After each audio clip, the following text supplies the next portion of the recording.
नमस्कार. श्री शिव महापुराण रुद्र संहिता सतीखंड अध्याय क्रमांक 20 शिवजींचे सतीसह कैलासावर प्रस्थान. श्री गणेशाय नमः. ब्रह्मदेव नारदांना म्हणाले, मुनीश्वर, विष्णूंचे बोलणे ऐकून भगवान रुद्र प्रसन्न झाले. त्यांनी मला मारण्याचा विचार सोडून दिला. त्यामुळे सर्वजण निर्भय झाले. उपस्थितांनी त्यांचा जय जयकार केला. मीही नाना प्रकारच्या स्तोत्रांनी त्यांची स्तुती केली. त्यांनी मला अभय दिले व म्हणाले, विधी, मला नमस्कार करताना तुमचे हात असतात तसे डोक्यावर ठेवा. त्याप्रमाणे मी केले. रुद्रदेवांनीही तसेच केले.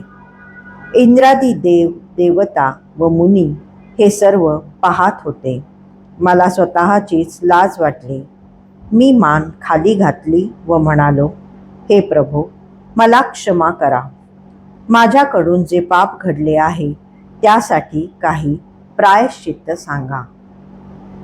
रुद्र म्हणाले, आता मी ज्या रूपात अधिष्ठित आहे त्याच रूपाची तुम्ही आराधना करा.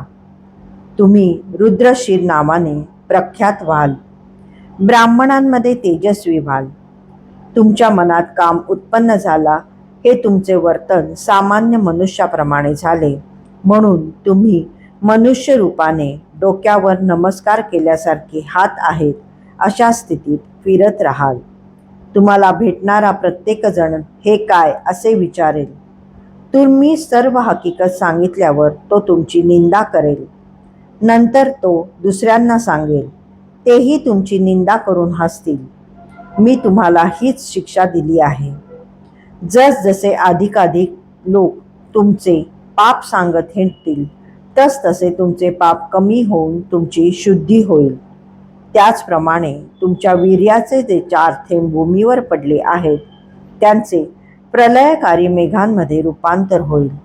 हे 4 महामेघ अनुक्रमे संवर्त, आवर्त, पुष्कर आणि द्रोण या नावांनी ओळखले जातील. नारदा, त्यावेळी रुद्रदेवांच्या इच्छेने माझे वीर्यबिंदू खरोखरच 4 विशाल मेघांमध्ये परिणत झाले. थोडासा जलवर्षाव करून ते आकाशात गेले आणि मोठमोठ्या गर्जना करत निघून गेले. नंतर शिवजींच्या आज्ञेने मी उर्वरित विवाहविधी पूर्ण केले. तेव्हा देवांनी प्रसन्न चित्ताने रुद्र आणि सती यांच्यावर आकाशातून पुष्पवृष्टी केली. गायन वादन झाले. रंभादी अप्सरांनी नृत्य केले. देवांच्या स्त्रियांनीही मोठा उत्सव केला.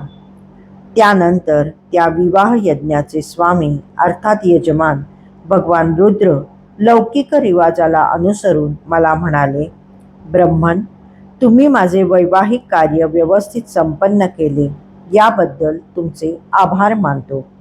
या विवाहात तुमचा स्वार्थ असला तरी मी प्रसन्न आहे. तुम्ही माझे आचार्य आहात. सांगा, मी तुम्हाला काय दक्षिणा देऊ. जे पाहिजे असेल ते मागा. ते दुर्लभ असले तरी मी देईन. मी त्यांना नमस्कार केला व म्हणालो, देवेश, तुम्ही माझ्यावर प्रसन्न असाल आणि मला काही देऊ इच्छित असाल तर माझे एवढेच मागणे आहे की तुम्ही याच रूपात याच वेदीवर नित्य स्थित राहून मनुष्यांच्या पापांची शुद्धी करा.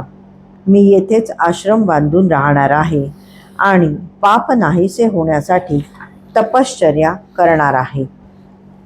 चैत्र शुद्ध त्रयोदशीला पूर्वा फाल्गुनी नक्षत्रावर रविवारी जो मनुष्य भक्तिभावाने तुमचे दर्शन घेईल त्याची सर्व पापे नष्ट होवोत. पुण्यवृद्धी होऊन त्याच्या समस्त रोगांचा नाश होवो. एखादी स्त्री वंध्या, कुरूप वा दुर्भागी जरी असली तरी या मुहूर्तावर तुमचे दर्शन घेऊन ती निर्दोष व्हावी. माझे बोलणे ऐकून शिवजी प्रसन्न झाले. ते म्हणाले, हे विधी, तुमच्या इच्छेला अनुसरून मी या वेदीवर सतीसह राहीन.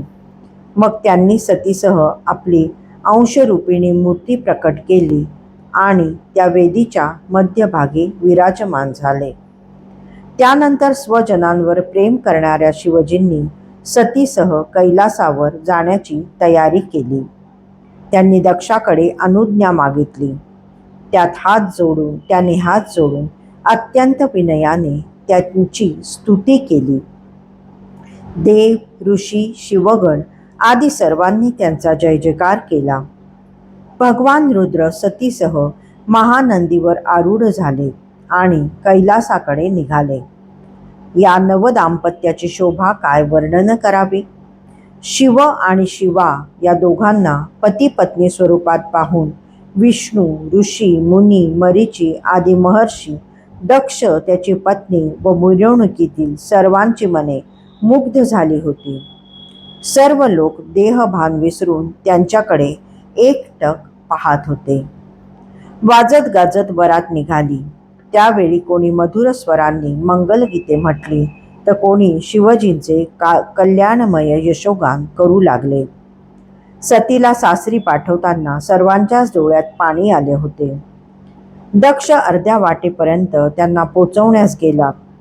शिवजींनी विष्णू आदी सर्व देवांना तेथूनच स्वस्थानी जावे असे सांगितले होते, पण ते प्रेमाने त्यांच्याबरोबर चालत राहिले. शंकरांनी सतीसह हिमालयावरील कैलासधामात प्रवेश केला. तेथे सर्वांचा उत्तम आदर सत्कार केला. त्यांच्या आज्ञेने सर्व मंडळी आपापल्या स्थानी गेली. भगवान रुद्र सतीसह आनंदाने कालक्रमणा करू लागले. नारदा, रुद्रांचा विवाह स्वयंभुव मन्वंतरात झाला. जो मनुष्य विवाह, यज्ञ वा अन्य कोणत्याही शुभ कार्यारंभी शिवपूजन करून ही कथा शांत चित्ताने श्रवण करतो, त्याची सर्व कार्ये यथासांग व निर्विघ्नपणे पार पडतात. जी विवाह उत्सुक कन्या अत्यंत शुभ असे हे उपाख्यान प्रेमाने श्रवण करते, तिला उत्तम सौभाग्य प्राप्त होते. ती पतिव्रता आणि पुत्रवती होते. अध्याय 20 समाप्त.